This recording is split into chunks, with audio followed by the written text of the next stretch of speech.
श्री स्वामी समर्थ सर्वांना. तर दिवसाची सुरुवात अर्थातच देवाने होते.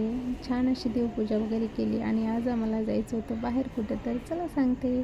तर सर्वात आधी मी स्वयंपाक वगैरे आवरला, जेवण वगैरे केले आणि मम्मी इथं आल्यापासून आता मम्मी गहू निवडायचं काम करते. तर आल्यावर काही ना काही मला असं करूनच देते काम मम्मी. तर छानसं आम्ही सगळेजण बाहेर गेलो होतो.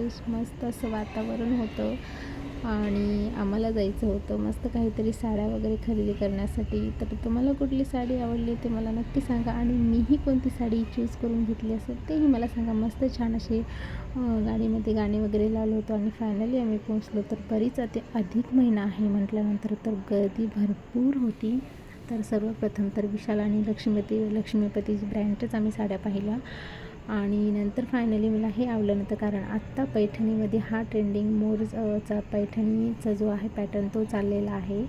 तर तो मला खूप जास्त आवडला होता आणि इकडं ब्रायडल कलेक्शनकडे जेव्हा आलो होतो तर हा तर पॅटर्न मला खूप जास्त आवडला होता. तर नक्की मला कमेंटमध्ये सांगा तर मी कुठली साडी घेतली असणार ते चला.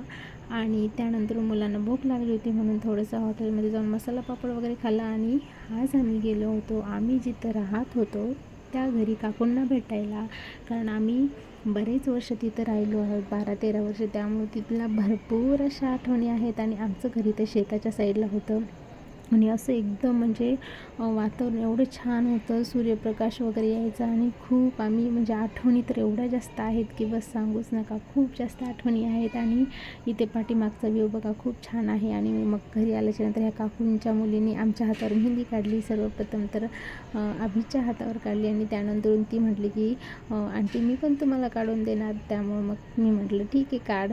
तर खूप वर्षानंतर मी सुद्धा मेहंदी काढली होती आणि त्याचा आनंद मला खूप जास्त होता.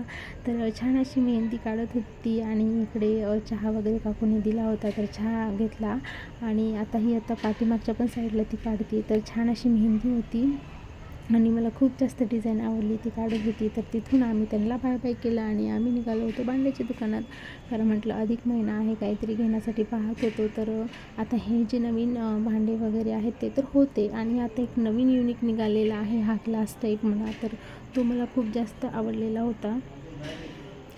आणि त्यानंतर मी इथं जे पाणी प्यायचं तांब्याचं होतं ना ते एवढं जास्त मला आवडलेलं होतं आणि छोटंसंच होतं, आपण कॅरी पण करू शकतो कुठे बाहेर जाता वेळेस. तर चला, आणि फायनल मेहंदी अशी काहीशी होती, मस्त होती.